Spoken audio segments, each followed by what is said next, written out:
You've successfully joined the webcast. Our program will begin shortly. If you're presenting today... Okay, good morning. My name is Kevin Law, and as chair, I now call to order the meeting of the directors of the New York State Urban Development Corporation, doing business as Empire State Development, for Thursday, May 21st, 2026. Sorry for a delay of our meeting. We've had some technical difficulties, which are in the process of being resolved. We have staff members joining us remotely today. I'll ask you to please keep your phones on mute until you're ready to speak. As always, the public was given the opportunity to attend today's meeting to provide comments on the agenda items, and I'll state for the record that we do not have any members of the public in attendance today. That is correct. In addition, the public was given the opportunity to comment on the agenda items by submitting their written comments by noon yesterday. And again, I'll state for the record that no comments were received from the public regarding today's agenda. As always, the directors, of course, have been received the written materials in advance of today's meetings and can ask questions at any time during the presentations. I will now ask, do any of the directors have any potential conflict of interest with respect to any of the items on the agenda? Actually, before I get to that, mistake number one, remember I'm good for two every meeting. I want to go around the horn, and we have folks participating, board members, virtually. So I could recognize a quorum, then we'll get to the item I was just about to say. So again, Kevin Law. Michael Rosen, Director. John Wong, Director. Hope Knight, President CEO. Hilda Rosario, Director. Benson Martin, Designee, DFS. And then from Buffalo? Francine. Francine? Member Francine Del Monte. Great. And Syracuse? Rob Simpson. Very good. So certainly I will, we have a quorum, able to conduct business, and then we'll have the staff introduce themselves. Noah? Noah Raymond, Chief of Staff. Arden Sacalo, EVP Real Estate. Liz Luskin, EVP Small Business and Technology Development. Simone Bethune, Senior Director, Loans and Grants. Selena Gul-Mohammed, Senior Program Manager for Connecta. Sylvia Giovanni, New York Ventures. Andrew Fletcher, Senior Deputy Director, New York City Regional Office. Joe Tazwell, New York City Regional Director. Tony D'Alessio, Deputy CFO Controller. Ray Orlando, Chief Financial Officer. Tremaine Wright, Director Compliance. Joshua Bloodworth, General Counsel. Kevin Dunas, COO. All right, great. Well, thank you, team, for being on board. As I said, we have a quorum. We'll continue with the agenda. At this time, I will now ask, do any directors have any potential conflict of interest with respect to any items on the agenda? Hilda? Rochester Monroe Anti-Poverty Initiative, Capital 3. Okay, so item 3A, A. And we'll repeat that when we get to that item on the agenda. Thank you, Hilda. The first item on today's agenda is the approval of the minutes from our last meeting on March 26, 2026, and which have been circulated. I will move them. Michael seconds them. Any comments, revisions, or additions? None. All in favor? Aye. Any opposed? None. The minutes are approved. Thank you. So I'm going to hand it over to Hope Knight, our President and CEO, to provide her President's report. Thank you, Kevin, and good morning, directors. Hope everyone is doing well and enjoying this highly variable springtime weather. This week, I traveled to Buffalo to celebrate an important milestone as the construction of the new Buffalo Bills Highmark Stadium has exceeded its MWBE goals. That means that more than $490 million in contract payments has been awarded to our minority and women-owned businesses. This was the result of a lot of hard work. We collaborated across the region to raise awareness and connect MWBEs to stadium opportunities. There were capacity building and technical training programs, contractor coaching programs, and project readiness boot camps. we created mentoring programs to train MWBEs to bid on these massive public projects and sponsored events to help firms get certified and to network with prime contractors. I want to thank our team and all of the MWBE firms who helped make this possible. And I look forward to celebrating the completion of the stadium in the near future. Also wanted to highlight an important success point in the Southern Tier. Earlier this month, I was there for completion of BAE Systems expansion in Endicott.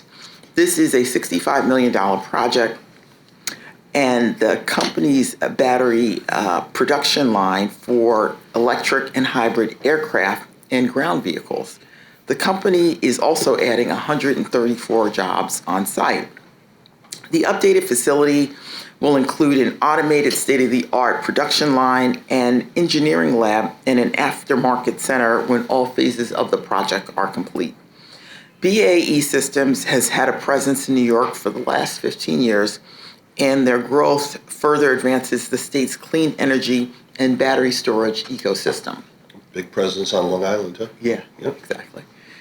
This month, I was also in DC for the Select USA Investment Summit. This event is sponsored by the Department of Commerce and provides an opportunity to connect with companies, investors, and other economic development organizations. It was also a great time to meet with representatives from other countries. I had some productive meetings with officials from Enterprise Singapore, the Japan External Trade Organization, and the Dutch Head of Economic Affairs. This comes ahead of a trade mission that we have scheduled for next month with the Dominican Republic and Jamaica. Opportunities like this are important to promote foreign direct investment and create opportunities for businesses in new markets. And it was encouraging to hear about the level of interest in investing and doing business in New York State. In closing, things are very busy at ESD, but we'll pause on Monday to observe Memorial Day. Memorial Day has been commemorated for more than 150 years, but it bears an even greater significance as we prepare to celebrate America's 250th birthday.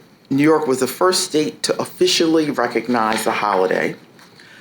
Memorial Day provides an opportunity to gather in remembrance and appreciation, and I hope that you all are able to spend some time in quiet reflection. And that concludes my President's report. Thank you. Thank you, Hope.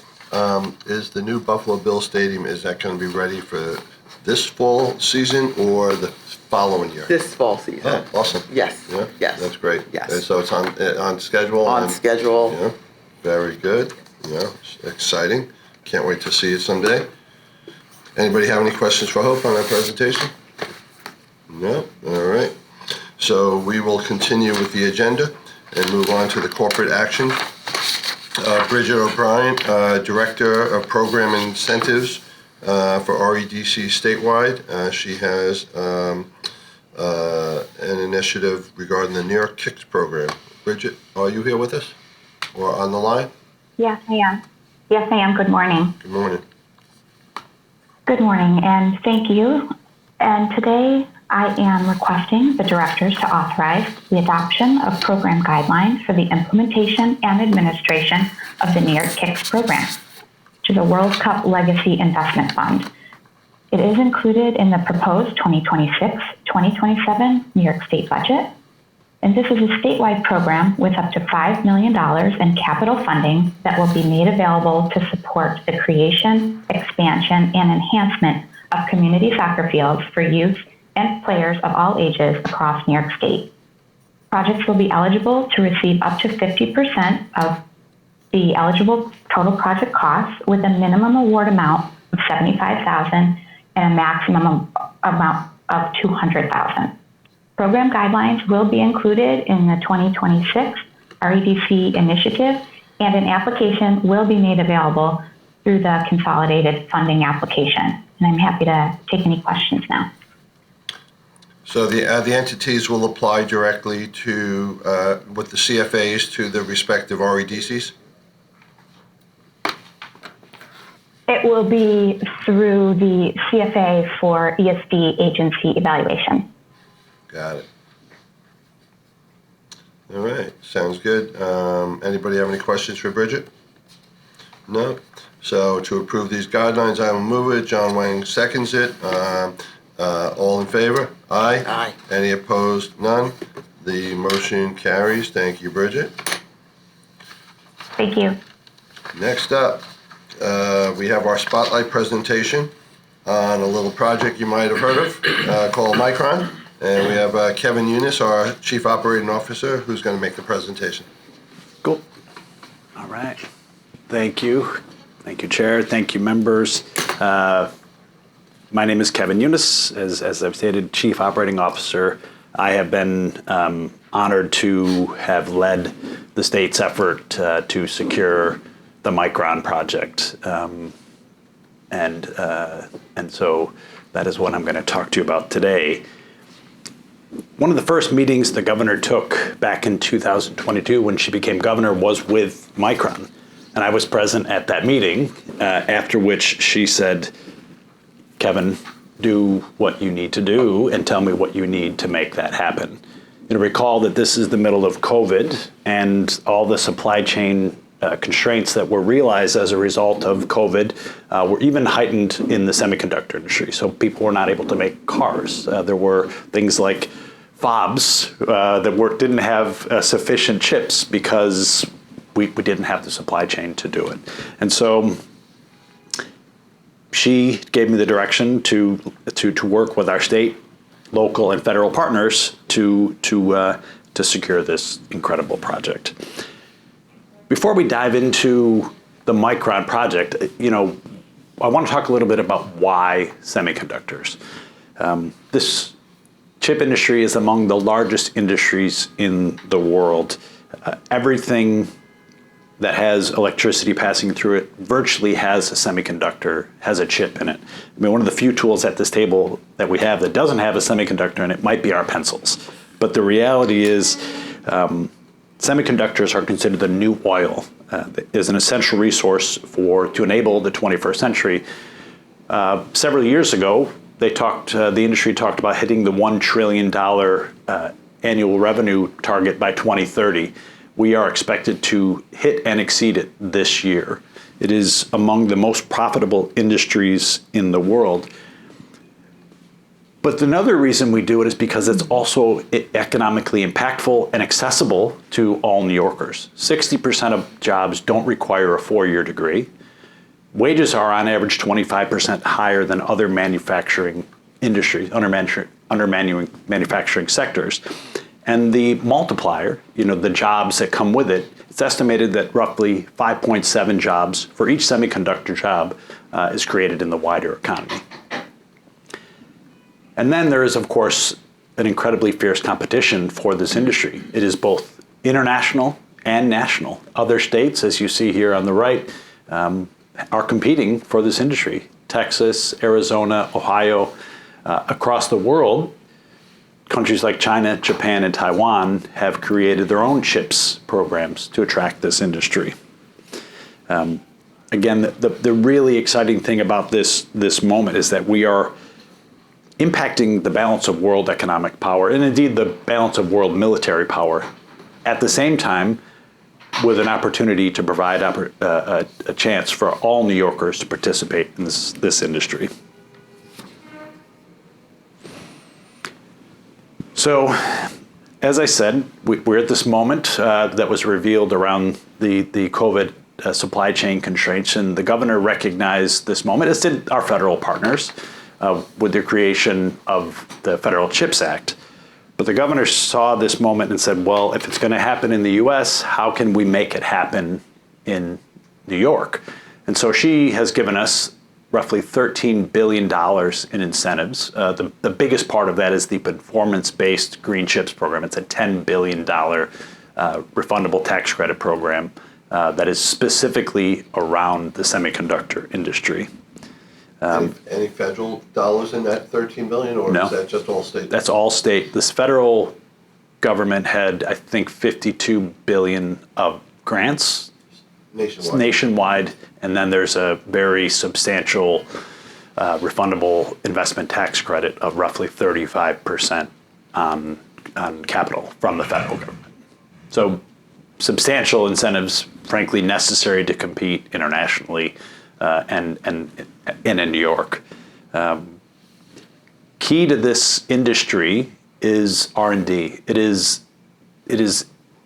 almost unparalleled in terms of the investment in R&D that this industry makes. If you are not advancing, you are done. I mean, these fabs, which are tens of billions of dollars, almost have a venture quality to them. They are making these massive investments and proving their processes as they build these fabs. It's an incredibly dynamic environment, but the governor recognized how critical R&D is and provided us, as we've talked about before, you've actually approved $1 billion grant associated with New York Creates and the High NA EUV Center. That's the lithography, lasers, shooting tin to make incredibly smaller and smaller features on semiconductors. In addition, as we've said, this opportunity isn't just about this high-tech industry and billions of dollars in investment. It's about opportunity for all New Yorkers. So the governor has provided us over $500 million for programs to make sure that New Yorkers, all New Yorkers, are participating in this growth moment. Anchored really by what's called the on-ramp investment, which was a $200 million capital program for 4 centers statewide targeted to advanced manufacturing. The flagship of which will be in Syracuse to support the Micron project.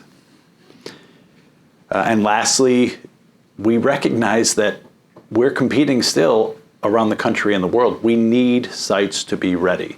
The governor has provided us roughly $700 million of programs like Fast New York, Power Up, in addition, funds specifically for Micron's infrastructure needs. So the FAST program and the Power Up, they're part of that $700 million? Yeah. Yep. And they, in part, Kevin, they were born around this need that we have.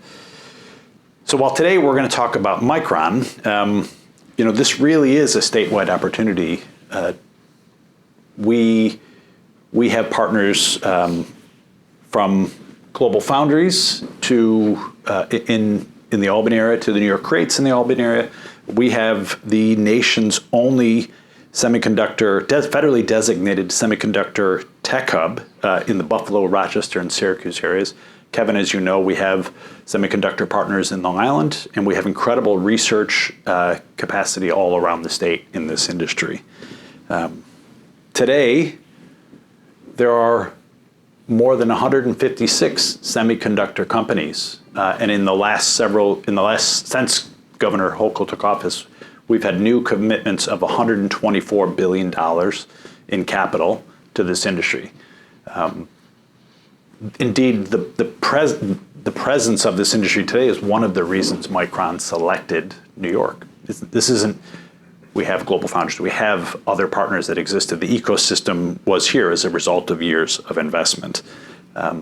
It's estimated that 1 in 4 chips that are manufactured in the US will be made within 350 miles of upstate New York when Micron is fully operational. But as today's discussion is around Micron. The Micron project, just north of Syracuse in a town called Clay, their commitment is a $100 billion capital investment. They will directly employ more than 9,000 folks. Now, remember, we talked about this 5.7 jobs per jobs in this industry. That generates more than 50,000 direct and indirect and induced jobs in New York. It's really almost impossible to overstate the scale of this project. This map, which I stole from our colleague here, Rob Simpson, tries to capture the magnitude. So look, if you see these dots, there's Austin, Arizona. The small dot in the center represents the current gross domestic product of that location today. And the circle around it represents the scale of the growth associated with the semiconductor or other reshoring opportunities. So the relative scale of the growth in central New York is 5 times larger than in any other part of the nation which has received this type of investment. $9.6 billion in annual state GDP growth is expected when this project is fully operational. Now, I'm going to give you Matt Gorton isn't here today, so he can't yell at me because I Googled before I sat down to try to see where 9.6 billion sits in terms of international country GDPs. Well, that 9.6 sits at 158 between Monaco and Liechtenstein, right? So the impacts of this project would make it the 158th largest GDP in the world.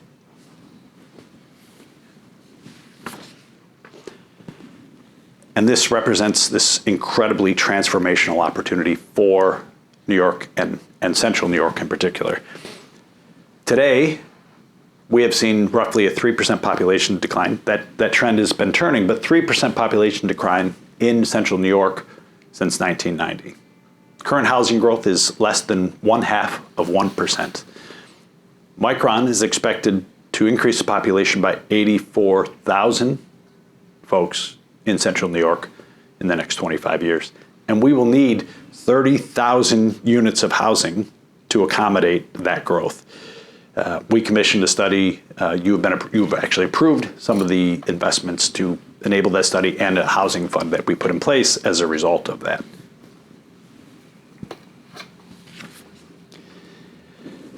So how did we get here?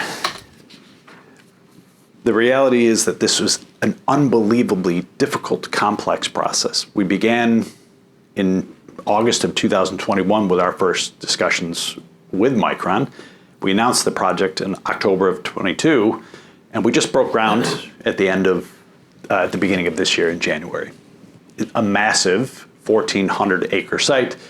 The length of the buildings that Micron will build will be 1 mile from one end to the other, with roughly 3 million square feet of clean room and somewhere in the neighborhood of 8 million square feet of total space. It's an incredibly large project. Ultimately, we had to, as I said, lead this sort of state-federal partnership that was necessary to make this happen. 40 state, local, and federal permits, over 600 distinct regulatory steps. To lead that coordination, the governor created what's called GoSemi. GoSemi is this Governor's Office of Semiconductor Expansion, Management, and Integration. We are an incredible organization in terms of acronyms. We do a really, really nice acronym. So GoSemi is a team within ESD. GoSemi is a team within ESD. No, it lives here. Meredith Andrucci is the executive director. She works with me to lead this work on behalf of the governor. An incredible team that has just worked tirelessly for the last several years. This coordination required us to create what we call sort of a nerve center, right? And effectively, we mapped out every step, every process, and how they were connected to each other. And when one step would change, that would implicate 17 other steps. And we would map that out and we would see where we were going. It was an incredible amount of work. It is, I would say, probably the most thorough environmental analysis that has ever been conducted for a project in the state of New York, and conducted expeditiously. We delivered the project on time. First permits were awarded in 25. We broke ground in January of 26. They are currently 4 months ahead of schedule on their project.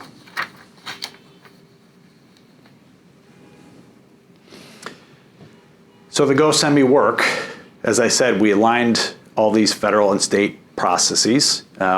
We were provided resources to do the things that needed to get done. So when our friends at DEC needed more help to review the wetland impacts, we hired a consultant to support their work.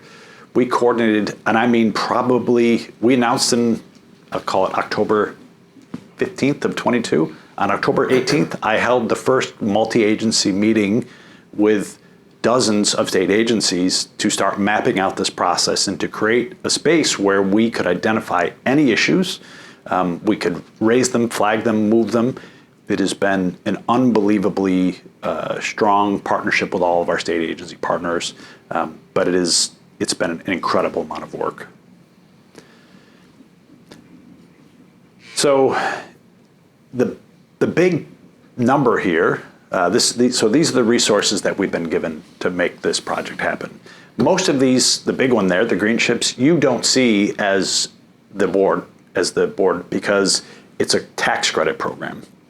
It's a refundable tax credit program. It is a refundable performance-based tax credit program, meaning they only get those benefits if they do the project.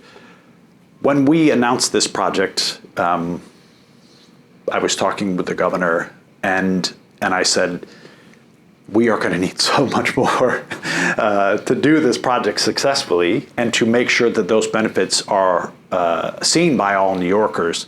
And frankly, she has delivered. We have $200 million that we committed as part of the project for transportation infrastructure. Last year, we included $116 million for water infrastructure. One of that item, or a portion of that item, is on your agenda today. We committed $100 million as part of a larger $500 million community investment fund, of which Micron is committing $250 million. That is investments in the community to make sure that things like workforce, to make sure that things like educational opportunities or their community resources are in place. We have launched any number of workforce programs, including the on-ramp program, in support of this project. Again, I want to emphasize $5.5 billion only becomes real in the instance where they do the project. So you look at that number down there, $5.9 billion in support of this project. And you think, like I do, that is a ton of state resources committed to one project. But this is what is a result of that investment. As I said to you before, $9.6 billion, the 158th largest economy in the world, $5.4 billion of disposable income annually for New Yorkers. The revenue of, a portion of which comes out of that $5.5 billion performance-based tax credits, $43 billion in total state and local revenue. And the GDP growth over the next 30 years is $300 billion. It is an incredible return on the state's investment. And again, 93% of those benefits only go if they get there, right? This was an incredible effort. Absolutely, it has been the honor of my career to have been lucky enough to be in a position that I could lead the state's efforts on behalf of ESD and the governor. But it is a team effort. I tried to list everybody at ESD who I know had a specific hand in working on this specific project. I am sure I screwed up.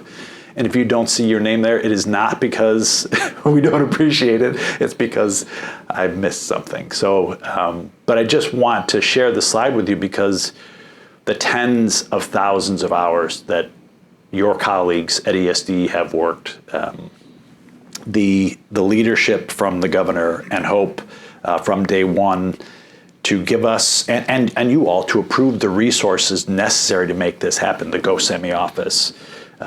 And these are nights and weekends and holidays, and it is truly an honor to have been part of this team.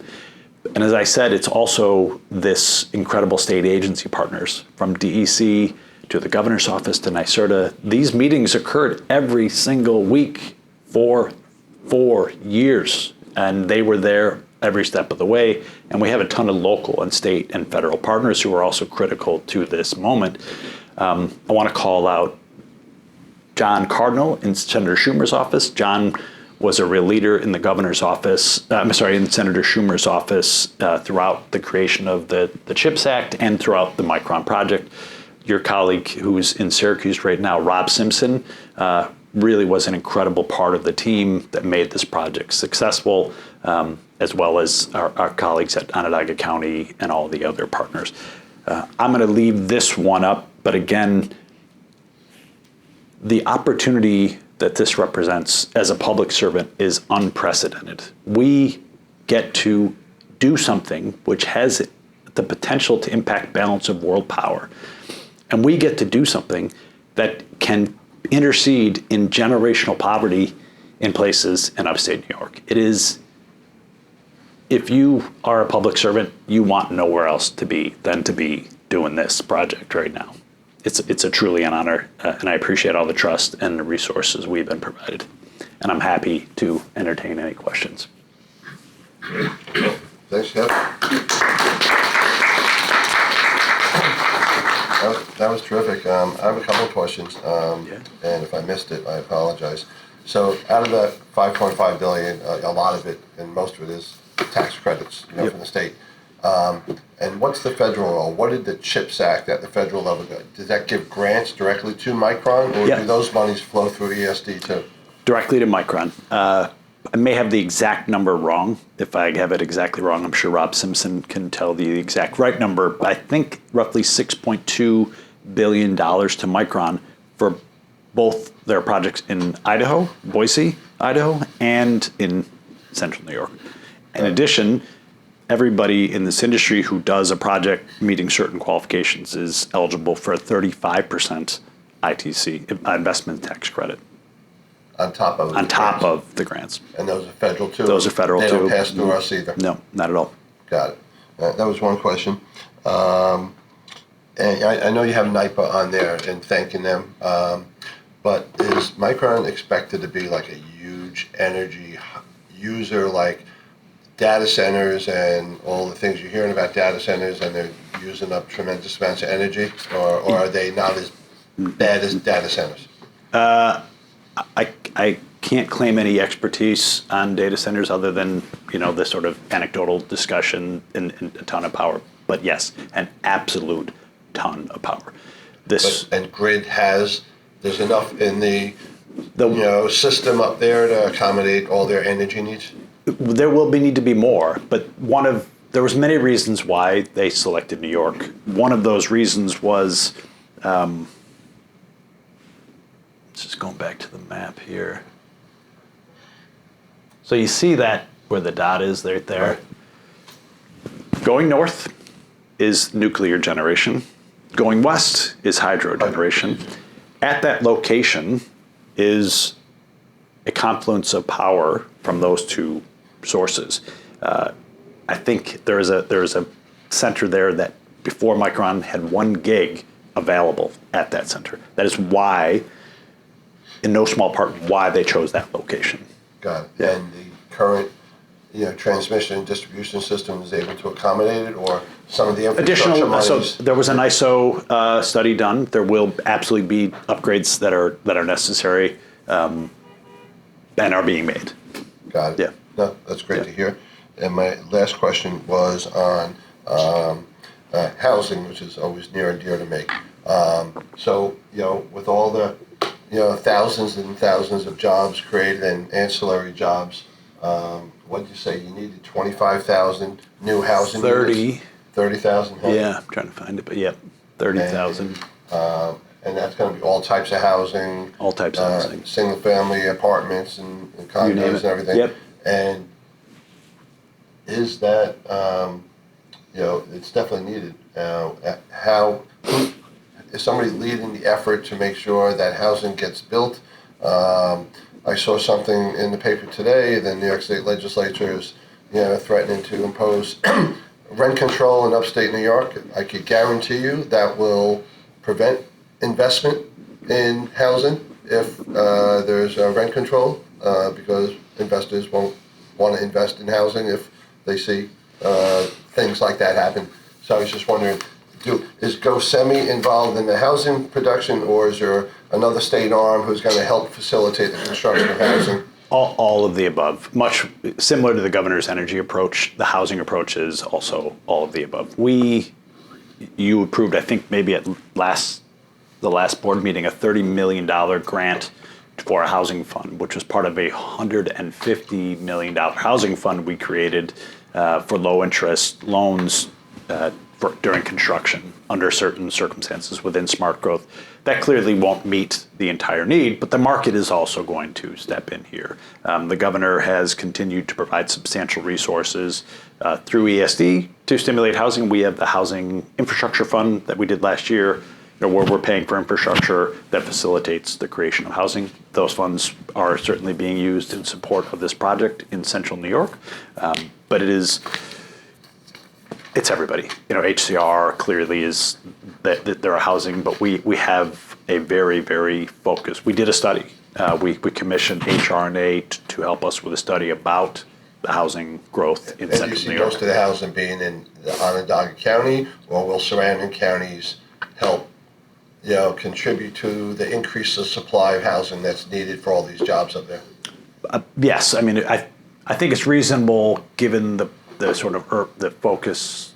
A lot of them will be Onondaga County, but certainly Oswego, which is within a couple of miles of the site, just north. On Oneida, which is 20 miles. So for sure, those communities will be meeting that housing demand. Great. Yeah. Great. Good luck. Kevin, Michael. the efficiencies that you all learned in doing all of this, say in permitting and the like, can those be applied, do you think, in the future for the benefit of other ESD projects? 100%, and we are doing it. It's one of the things the governor talked about is that continued partnership with our colleagues in other agencies. So we continue, even in other projects, to work closely with DEC, with DOT, all of those folks who are involved in a project that requires that large environmental review and has implications around infrastructure that is far exceed the specific project. And do you think that trickles down to cost savings at the bottom line? I think it trickles down to cost savings, but that's not the most important. It is knowledge, right? It is success and timeliness. So our ability to deliver this project we did it by that coordination. We did it on time. It's not to say we were never surprised by anything. A project this scale is unprecedented. So there were certainly things that were triggered that we didn't anticipate, but we were able to deal with it quickly. And most of what we anticipate, I think the real benefit of that approach is predictability, right? The one thing that New York offers to this industry with GoSemi is confidence of success. Confidence once you start that process, you're going to get through that process and knowing what it is. Great. Yeah. Good. Great to hear. Hey, Rob, you know a little something about this little project up there. Anything you want to share?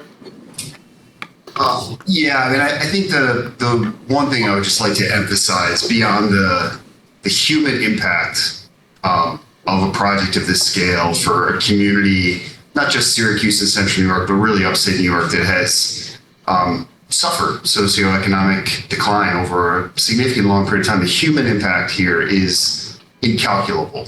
And, to Kevin's point about sort of public service, the impact that we're all able to have on these things, it's truly an honor and a joy. The more important thing, though, is the Empire State Development team and the team at New York State, all the way up through the governor's office. This project doesn't happen not just without their engagement, but without their leadership.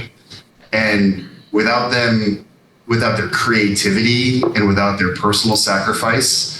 Having had the front row seat to watching this project and engaging with Kevin and Hope and the governor and the whole team, it is inspiring to watch the level of effort and personal commitment to doing something that many people thought would be impossible for upstate New York, and not only make it possible to deliver it and now be ahead of schedule and be in a position to capitalize. So I cannot thank the whole team at ESD enough for the way they showed up in this process, which was exceptional. Full stop.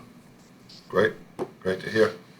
Hey, Kevin, if everything continues to go on schedule, when do we expect the facility to open and the first chips to be made? I think 2029 is what they're shooting for. So not too far. Yeah, couple years away. What's today? Yeah.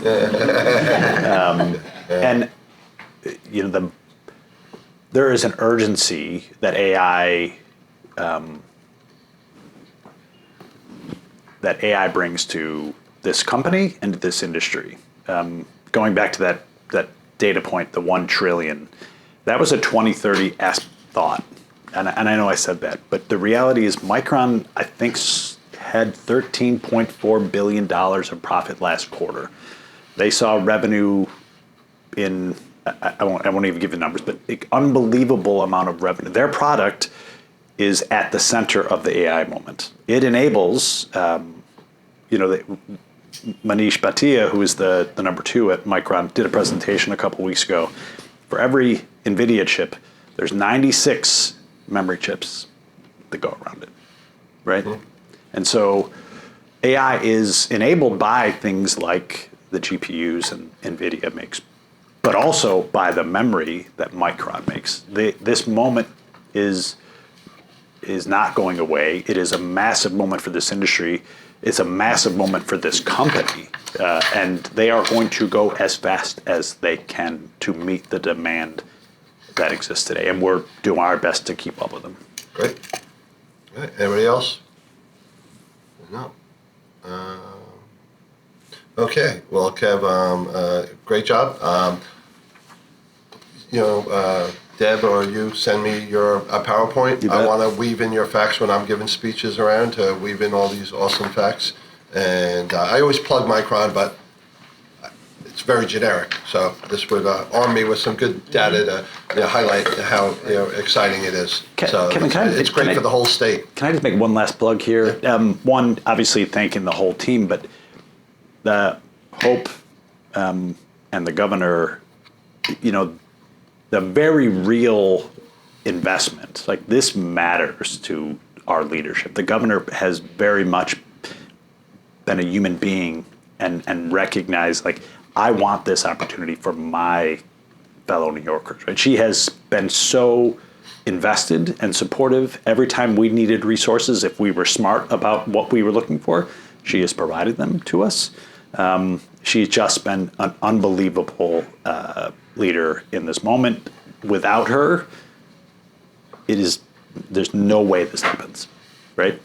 And I think Governor Hochul deserves a round of applause. Yeah. Well said, Kev. Thank you for the presentation. It was great.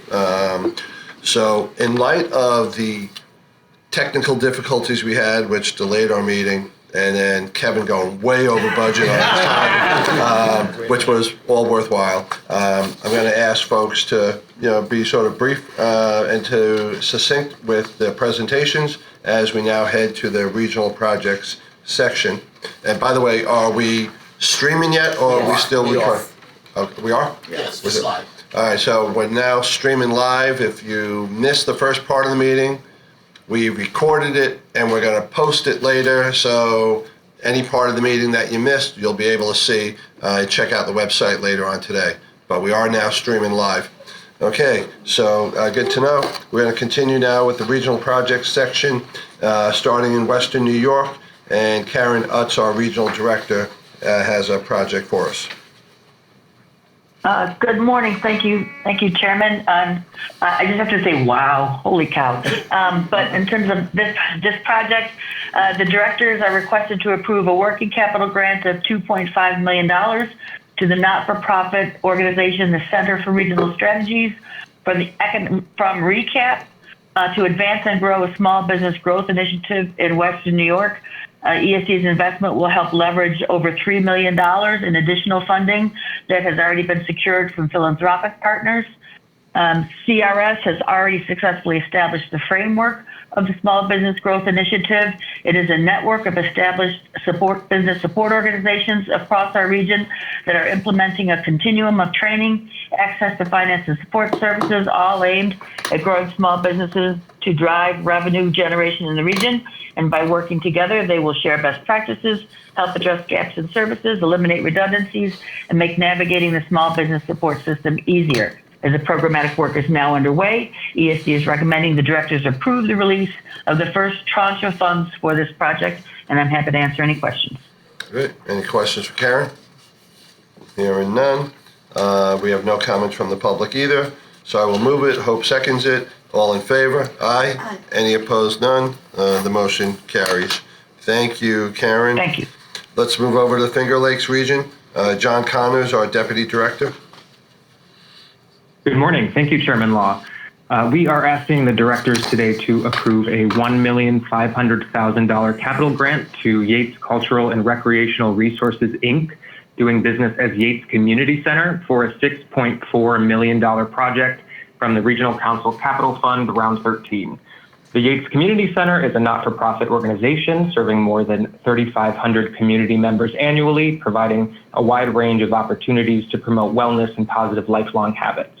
This grant supports the creation of a new 35,000 square foot multi-use indoor facility in the village of Penn Yan, that is in Yates County. The facility will feature multi-purpose flooring, designated recreation areas, a community room, and a walking track, allowing for year-round programs and events. The project has reached the expenditure milestone for first disbursement, and full project completion is expected in December of 2026. Happy to answer any questions. Thank you, John. And for the board members, if you didn't notice, pictures of this project are up on the screen. Looks like it's going to be an exciting project. Anybody have any questions for John? None. We have no comments from the public. So I will move it. Hilda seconds it. All in favor? Aye. Aye. Any opposed? None. Motion carries. Thank you. Moving up to the North Country region. Simone, you cover the North Country region too. What don't you cover, Simone?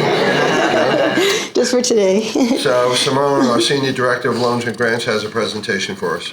Thank you, Chairman Law. Good morning to everyone. The directors are being asked to authorize 2 grants, a $71,543 Regional Council Capital Fund grant and a $538,457 Round 6 Restore New York grant to the Village of Canton in the North Country region for rehabilitation of a 4,512 square foot vacant building to create a microbrewery. Originally, the total funding of $610,000 was solely allocated from the Restore New York program, but due to a reduction in the square footage of the project and the desire to maintain the grant at the same level, a portion of the Restore New York grant was reallocated to the Regional Council Capital Fund. The village, in partnership with St. Lawrence County IDA and St. Lawrence Suds, doing business as Bent Beam Brewing, began creation of the new microbrewery and restaurant in May 2024, which was complete in August 2025 at a cost of approximately $2.3 million. The village contributed $605,000 in equity to the project, and the new brew pub will encourage new economic development that builds on Canton's outdoor recreation and cultural resources. Because the project is complete at this time, ESD is requesting director's authorization of the funds. And I can take any questions. Okay. Thank you, Simone. Any comments or questions for Simone? None. We have no comments from the public. So I will move it. Benson seconds it. All in favor? Aye. Any opposed? None. Motion carries. We're going to move over to the Mid-Hudson region. Is Linda with us yet, or is she not able to join? Yeah, Elmira Velasquez. Elmira, are you on the phone? Do we have Mid-Hudson on the phone, or are you on mute? Can you hear me? Yes, we can. Perfect. Yeah, Linda's having technical difficulties, so I will cover for her. Good morning, everyone. The directors are requested to approve a $2 million Regional Council capital grant from Round 12 for the Center for Discovery's Children's Specialty Hospital capital project in Rock Hill, Sullivan County. Designated as a New York State Center of Excellence, the Center for Discovery provides healthcare and education services to children and adults with complex conditions, including autism. This grant supports the final construction and renovation of the Children's Specialty Hospital, a state-of-the-art inpatient and research facility dedicated to providing multidisciplinary care that helps children and adolescents stabilize and successfully return to their communities. Specific improvements included critical upgrades to HVAC, IT infrastructure, and site work necessary for modern clinical operations. This project aligns with the Mid-Hudson Regional Economic Development Council's work strategy by investing in the priority industry cluster of life sciences. Total project cost was $10 million, and the $2 million grant represents 20% of the total project cost. Happy to answer any questions. Any questions? No, we have no comments from the public either. So I will move it. I see Francine waving her hand. Who wants to second it? All in favor? Aye. Any opposed? None. Motion carries. Thank you. Going to move over to New York City region. We have live and in person here with us Andrew Fletcher and Joseph Tazwell for a couple of different items. Good morning, Chairman Law and Directors. I'm seeking your authorization for a $10 million New York Works capital grant to B&H Photo and Electronics. Founded in Manhattan in 1973, B&H is a retailer of photography equipment and related products. The company sells merchandise through its one retail store, the internet, and mail order consumers throughout the world, as well as wholesale customers, including educational and governmental entities. B&H has maintained its headquarters and flagship retail store in its current location for over 27 years. ESD has had a working relationship with the company going back as far as 2006. In February of 2022, the New York City Regional Office was approached to support B&H in the retention and expansion of its corporate office. At this time, B&H had been operating under short-term lease extensions as they searched to acquire suitable space.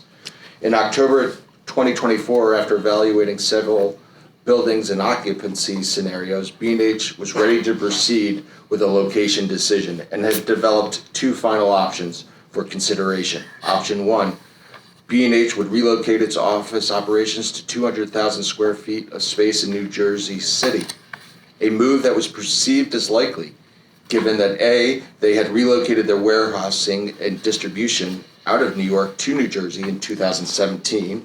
B, the New Jersey option represented a $75 million savings over 15 years. And C, because a large portion of their workforce resides in New Jersey and southern Rockland County. Option two that B&H was considering would acquire 449th Avenue, the building within which it currently leases its space for office operations, expand its footprint within that building, and acquire 333 West 34th Street to house the retail location, as well as some additional office space. The $145 million project includes $114 million in acquisition, $31 million in renovation costs, associated only with the 217,000 square feet that B&H will utilize for its corporate office space. The project will result in the retention of 1,399 corporate jobs, as well as the creation of 166 additional headquarter jobs over the next 5 years. In February of 2025, ESD presented B&H with a $10 million New York Works capital grant and a $17.65 million Excelsior offer to induce the company to expand their corporate presence in New York City.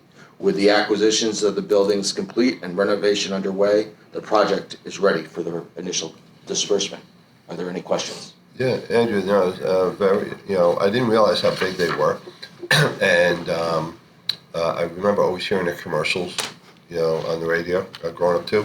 I know on Long Island we have Canon, and Canon struggled for a while because people stopped buying cameras because everybody's using their phone for cameras now, except for the camera buffs, and they had to diversify into other things. And I'm just wondering, did B&H diversify into other things, or is their primary product still cameras? Cameras and film for movie productions, professional things, but also, if you wanted to go buy a camera, you could go to the retail shop. But they do very, very high-end, worldwide sales of video, and they design and develop products in-house as well, and provide training to customers. And this will cement their presence here in New York City and avoid the threats of moving to Jersey. That's correct. Great, very good, nice to hear.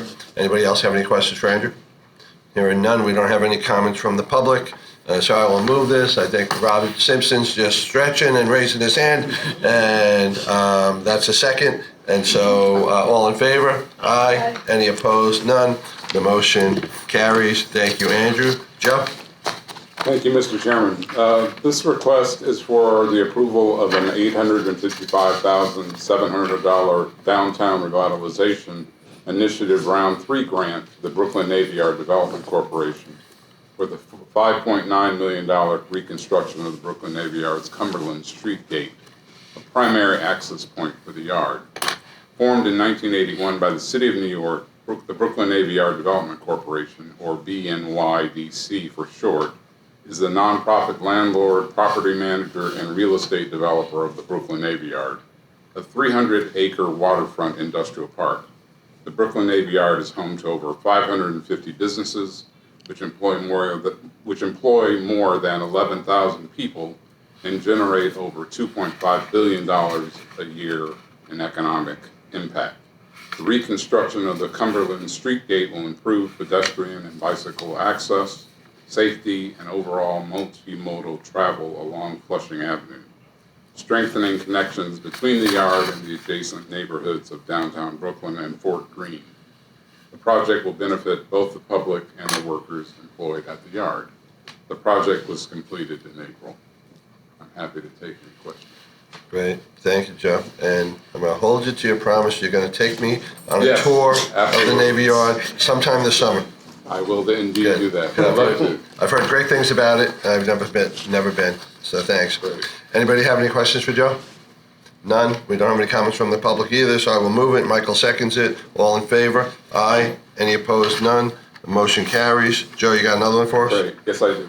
The second request is for approval of a $1.5 million Regional Council Capital Fund grant to the historic Greenwood Cemetery in connection with Greenwood's new $38 million visitor center, which is located in Sunset Park, Brooklyn. Established in 1838, Greenwood is one of New York City's oldest and most storied institutions, a 470-acre National Historic Landmark that draws more than 500,000 visitors each year to its sweeping grounds, world-class statuary, and permanent resting places of Leonard Bernstein, Jean-Michel Basquiat, Louis Comfort Tiffany, and Susan McKinney Stewart, among many others. At the heart of the visitor center stands the fully restored 1895 Ware Greenhouse, a rare surviving example of Victorian-era architecture and designated a New York City landmark. Inside the visitor center, which is called the Greenhouse, visitors can access a range of resources and experiences designed to enhance their visit. There's an immersive digital displays highlighting the cemetery's landscapes, monuments, and natural features, while digital kiosks allow visitors to locate burial sites throughout the cemetery. The space also includes exhibition galleries showcasing artwork, artifacts, and storytelling elements that reflect Greenwood's history. Additional amenities include a modern classroom for educational programming and a research center with access to historical records dating back to 1838. This project was completed in April. Happy to take any questions. Right. Not a trick question, but I know we have a lot of important cemeteries throughout the state, including some for veterans as well. But is this the only cemetery that has some type of national landmark designation that you refer to? That I don't know, but it was one of the first to incorporate this idea of famous people. And the cemetery acts as a tourist attraction as well. Correct. And has for many years. Lots of robust programming. Yeah. At the cemetery. Yes. Yeah. Yes. It seems unusual. But it sounds like a beautiful place, and the statues as well. So, how close is it to the Brooklyn neighborhood? A little ways away, but we can arrange both. Maybe we'll try to get both in the same day. All right, good. Very good. All right, anybody else have questions for Joe? All right, so we don't have any comments from the public either, so I will move it. John seconds it. All in favor? Aye. Any opposed? None. Motion carries. Thanks, guys. We now have at the direction of projects, and Simone is up again. And this is the item that Hilda is going to be recusing herself from. Thank you. At the direction of grants, refer to those commitments listed in the New York State budget that originate from the Governor, the New York State Assembly, or Senate, and ESD is named to administer the funding but does not select the recipients of funding. The directors are being asked to authorize $68 million of a $116 million special capital appropriation award made available in fiscal year 2025-26 from the Executive Chamber to the Onondaga County Water Authority. Previously, in October 2025, ESD's directors approved $48 million of the $116 million appropriation for the first phase of the Water Authority's Regional Growth Capital Project, which was applied to completion of the Lake Ontario Water Supply Master Plan and Water Storage Project. Today, directors are being asked to authorize an additional $68 million of the total $116 million to construct the Eastern Branch transmission main and 2 new 42-inch water service lines off the existing transmission main. With this approval, ESD will have authorized the full $116 million in funding to the Water Authority's proposed $549 million capital project to expand the Water Authority's infrastructure capacity in support of Micron Technology's planned $100 billion semiconductor manufacturing campus in Clay, New York. Micron Technology is committing more than $200 million in direct capital funding towards the project, and additional support is anticipated from regional sources. The Water Authority will contribute revenue-based bonded resources to complete the work in advance of revenue from Micron and additional water customers. This undertaking will support potable water demands for a population of over 350,000 people, 2,216 miles of water main, and 48 pumping facilities. The project is expected to be complete in August 2028. So Kev, in your chart, when you said there was $200 million allocated for infrastructure, was this a part of it, or is this something different? Well, it was separately listed, actually. So there was 200 for road infrastructure. Oh, road infrastructure. There was 116, I think, we listed for this. Water. Oh, God, so there was part of. This is part of. the whole, yeah. This is part of that figure. Got it. All right, Simone, continue. Okay, for the last item, directors will be asked to authorize a $750,000 fiscal year 2025-26 appropriation to United Way of Greater Rochester and the Finger Lakes Incorporated from the Local Assistance, Economic Development, and Community Services Program. The grant is being made available at the direction of multiple New York State Assembly members who are separately listed in the director's calendar. The grant will be used to cover operational expenses in support of the Rochester Monroe Anti-Poverty Initiative, a multi-sector community collaborative launched in 2015 that seeks to break the cycle of poverty by focusing on building collaborative capacity across the Rochester Monroe area. Funds will be applied through April 2029. And I can take any questions. Any questions? None? No comments from the public? So I will move it. Hope seconds it. All in favor? Aye. Any opposed? None. And remember that Hilda abstained on this one, recused herself. The motion approves. Thank you, Simone. Thank you. Next up, Office of Strategic Workforce Development. We have 3 items, 3 separate votes. Michelle Clark, our VP and Director of Workforce Development.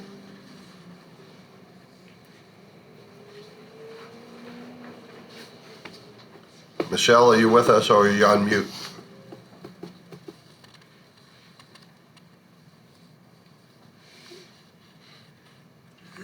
Maybe we carry on to the next one.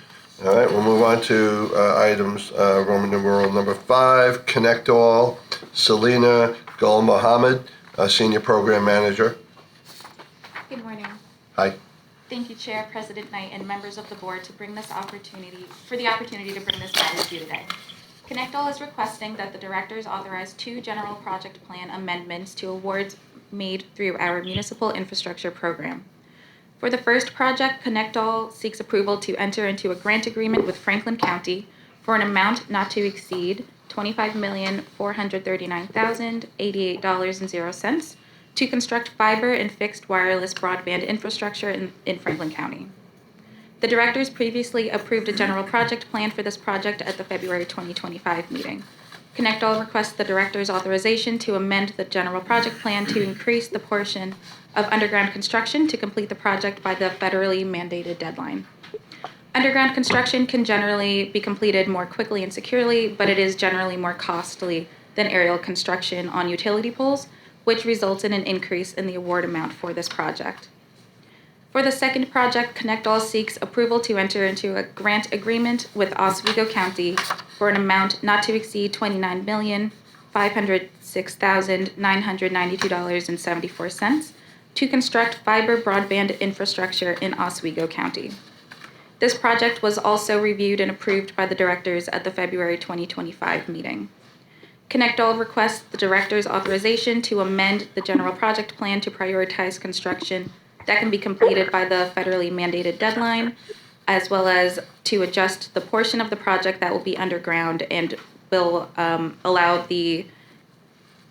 will fully fund the initial phase of the project in order to permit the county to reallocate its equity contribution to fund components of the project that will be completed after the federal deadline. I'm happy to take any questions. Great, thank you, Selena. Anybody have any questions for Selena? Don't see any. No comments from the public. So I will move it. Hilda seconds it. All in favor? Aye. Any opposed? None. Motion carries. Do we have Michelle Clark back yet? No? She said she's on. Yes, I'm back. Oh, she's Hi, back. I'm here. Okay. All right, Michelle. Good morning, everyone. Thank you, Chair, and good morning, Directors, and good morning, Commissioner Knight. The Directors are requested to approve the release of funding to the Research Foundation for SUNY on behalf of Rochester Educational Opportunity Center in the amount of $1,610,500. This operating grant through the Office of Strategic Workforce Development will be used to develop and implement an entry-level building trades program featuring fundamentals of workplace safety, electrical, plumbing, drywalling, carpentry, and painting. Program participants will receive holistic case management, including access to transportation, childcare, and participant stipends. We are recommending that the board authorize the release of funds to carry out this project, and I'm happy to answer any questions you may have. All good. Don't see any questions. No comments from the public. So I'll move it. Benson seconds it. All in favor? Aye. Any opposed? None. Motion carries. Next one, Michelle. Great. The directors are requested to approve the release of funding to Rochester Institute of Technology in the amount of $718,662. This operating grant through the Office of Strategic Workforce Development will be used to develop credential training in electronics assembly, rework, and repair to aid veterans in gaining access to high-paying technical jobs. The Veterans Outreach Center will provide case management, including stipends, transportation, food assistance, and access to mental health services. We are recommending that the board authorize the release of funds to carry out this project, and I'm happy to answer any questions you may have. All right. No, don't see any questions. And no comments from the public. So I will move it. Francine seconds it. All in favor? Aye. Any opposed? None. Motion carries. Last item. Great. Thank you. The directors are requested to approve the release of funding to Central New York Laborers Training Fund in the amount of $799,000. This capital grant through the Office of Strategic Workforce Development and funding from Round 1 of the Green Chip Community Investment Fund will be used to construct a 5,032 square foot addition to an already existing training facility to house new training space and acquire new equipment. The expansion in the new equipment will increase the facility's capacity from 10 to 50 apprentices per session, allowing CNY laborers to train hundreds of job seekers, especially those from historically underserved communities. And there's the photo. We are recommending that the board authorize the release of funds to carry out this project, and I'm happy to answer any questions you may have. Great. Nice photo. Thank you. Thank you, everyone. No questions. No comments from the public. So I will move it. Rob seconds it. All in favor? Aye. Any opposed? None. Motion carries. Now we will head over to New York Ventures. We have Sylvia Cadoni, 3 items and 3 separate votes. Hiya. Thank you. Good morning. New York Ventures is seeking approval for an investment of up to $2 million in Fesarius Therapeutics. The New York State Innovation Venture Capital Fund has previously invested $1,050,000 in the company Therefore, this investment would bring us to $3,050,000 in total. Vesterius is a New York City-based medical technology company developing solutions for wound care and reconstructive surgery. Its main product, Demisphere, is a novel collagen-based dermal regeneration template that is designed to improve patient outcomes in the treatment of full-thickness skin wounds that can be caused for burns, trauma, cancer lesions. Demisphere is invented by Dr. Jameson's Spector Lab at Weill Cornell and is cleared already for commercialization by the US FDA last year. The proceeds of this financing will be used to expand commercialization efforts and the product pipeline. As part of the due diligence process, as you're familiar with, the New York State Innovation Venture Capital Fund staff and the External Advisory Committee have evaluated the company's business plan, the growth prospects, and the terms of the investment. As a result of the analysis, both the staff and the IC agrees that this is a good opportunity and warrants an investment from the fund and recommends the approval. I'll take any questions. Okay, thank you, Sylvia. Any comments or questions? No? No. Based on recommendations of staff and your investment advisory committee, I will move it. Michael seconds it. All in favor? Aye. Aye. Any opposed? None. And the motion carried. And if I didn't say it, there were no comments from the public on that. Next item. This is also another investment for one up to 1.5 million in a Series A preferred financing for Salvo Health. This is a New York City-based digital health company. Proceeds from this financing will be used to grow the technology platform, execute on sales, and serve more patients.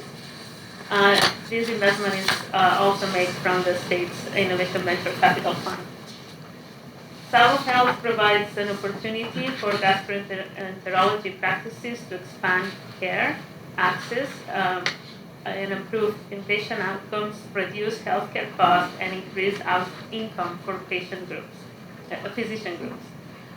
The company was founded by CEO Jeff Glueck and a serial technology entrepreneur, and two other co-founders that are develop GI medicine, clinical operations expertise, and development of technology in this setting. The same due diligence process was, as we described before, was used to evaluate this investment, and both the staff and the IC recommend its approval. Okay. Thank you, Sylvia. Any questions? None on that one. No comments from the public. And again, based on your recommendation and the recommendation of the Investment Advisory Committee, I will move it. Hope seconds it. All in favor? Aye. Any opposed? None. Motion carries. Last item. This one is a grant. Today we're asking the directors to approve the authorization of a grant to Reibler, Hylas, and Rosenblatt for up to $600,000. The company will provide technical assistance to business throughout the state of New York through the State Small Business Credit Initiative, the SSBCI Technical Assistance Program. The SSBCI TA program provides funding for eligible technical assistance providers to offer legal, accounting, and financing advisory to very small businesses and fund managers by helping them navigate the ESD's SSBCI equity program. Reibler, Hylas, and Rosenblatt is a nationally recognized venture capital law firm. The firm has history in providing support to early-stage founders and emerging venture fund managers throughout both pro bono legal help desk and mentoring programs at New York-based colleges and universities. That's why they were selected. So, any questions? All right. Thank you, Sylvia. Any questions? None? No comments from the public. I'll move it. John seconds it. All in favor? Aye. Any opposed? None. Motion carries. Thank you, Sylvia. And now we have our last items, our administrative action items that Doug Janice, our senior counsel for corporate and real estate, will walk us through. Thank you, Chairman Law. Good morning, directors. As a reminder, in order to help streamline your board meetings, we've implemented an oral summary presentation process in connection with the administrative action section of your agenda. So you've received a full set of the written descriptive materials for each of these items in your board materials, but rather than having individual oral presentations made on each, I'm going to provide you with a brief summary of the items, and at the conclusion, we'll take any questions or comments that directors may have. Item 7A is relative to the approval of a land bank application. The directors are requested to approve a land bank application submitted by Lewis County. Under the statutory requirement of the land bank program, formal ESD approval is required before a land bank can be formed.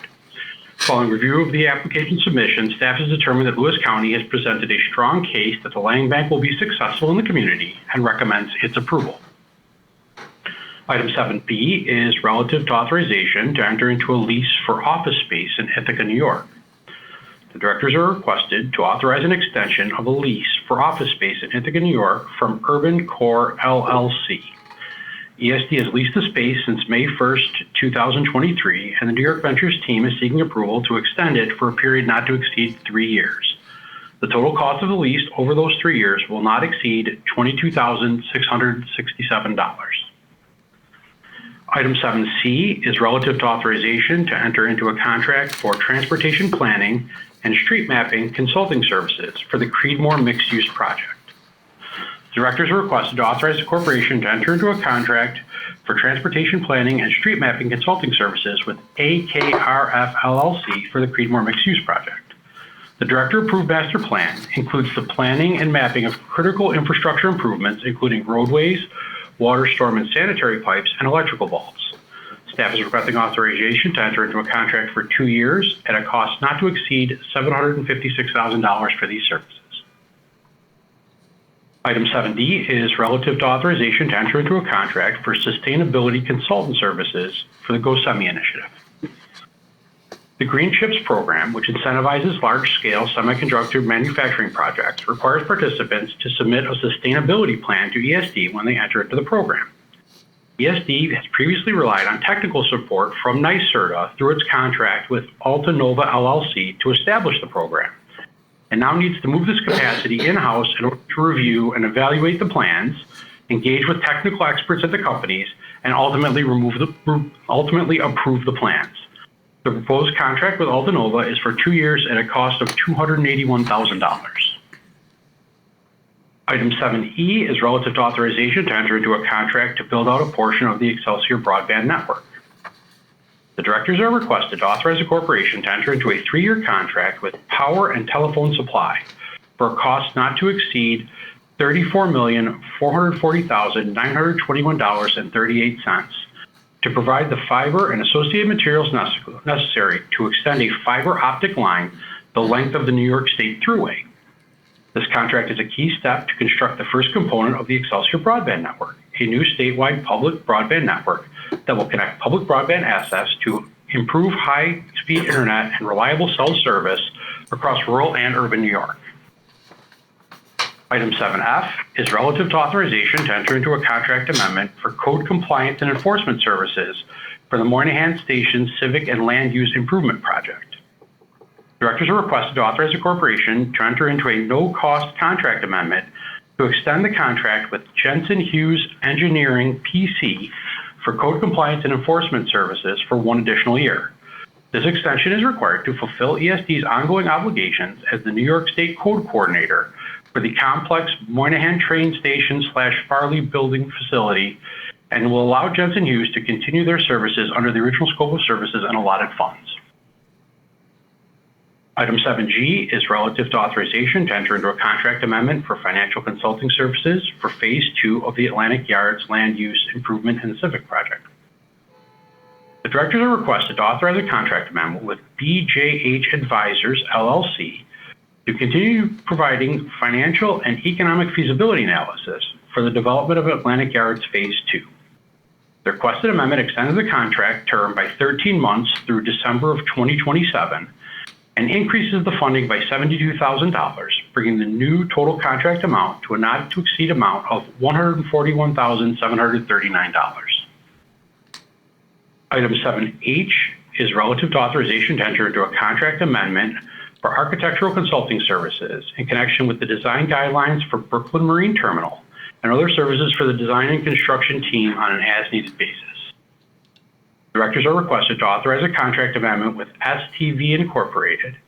The amendment will increase the contract duration for an additional year and add $50,000 in additional funds for a total contract amount of $100,000. The vendor's work will primarily relate to design guideline review for the Brooklyn Marine Terminal, and any work related to Brooklyn Marine Terminal will be funded from the dedicated Imprest account. And finally, items 7I and 7J are relative to authorization to enter into contract amendments for marketing and promotion services related to the market ordering program. The board is being asked to approve 2 contract amendments related to the market order program. The first contract amendment is for marketing and promotional services for the New York State dairy industry with 3 Farmers That Care. The amendment will extend the term of the current contract through December 31st, 2026, but will not require any additional funding. The second contract amendment is for marketing and promotion services of the New York State apple industry with Wilt Public Relations, Inc., doing business as Shiftology Communication. This amendment will also extend the term of the current contract through December 31st, 2026, and also require no additional funds. With that, I will now turn it back to our chair, who will call for any questions or comments you may have on any of these items before calling for a vote. We also have item-related staff on the line today to take any questions. Thank you. Thanks, Doug. They all seem pretty straightforward. Thanks for the presentation. Does anybody have any comments or questions on any of these items? I don't see any. We don't have any comments from the public on any of these items, so I will move it. Hilda seconds it. All in favor? Aye. Any opposed? None. The motion carries. That concludes our official business. Does any board member have any other business they'd like to raise at this time? Seeing none. Our next meeting is Thursday, June 25th here. So that means between now and then, I want to wish you all a happy Memorial Day weekend. Happy graduation season for any of you celebrating graduations. Happy Father's Day. And the legislative session will be over, presumably, by then, and so we'll have an update as to any impacts to ESD at the next meeting. So I will move to adjourn. Benson seconds it. All in favor? Aye. We are adjourned. Thank you very much, team, for another good meeting.